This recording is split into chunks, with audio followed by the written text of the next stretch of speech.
Защо най-ефективната реклама изобщо не прилича на реклама?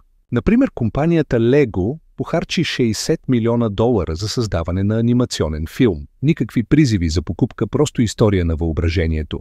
Резултатът – $469 милиона приходи и ръст на продажбите с 25%. Днес, заради огромното количество реклами, хората развиха банерна слепота. Те просто не забелязват вашите кампании. Затова, за да се отличат от конкурентите и да останат в съзнанието на аудиторията, брандовете нарушават правилата и предизвикват емоции. Както направи Кока-Кола, те не рекламираха напитката, а подаряваха емоции. Кампанията «Автомат на щастието» превърна обикновени вендинг машини в източник на радост.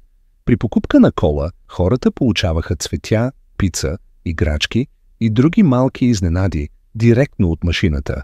Потребителите качваха видеа в социалните мрежи, а брандът събра 1,5 милиона гледания за седмица, без нито един рекламен пост. Още един пример – марката за спортни дрехи. Патагония пусна обява в Ню Йорк Таймс. Не купувайте това яке, ако не ви е нужно. Вместо призив за покупка, Патагония наблегна на екологичната отговорност и насърчи хората да купуват само необходимото.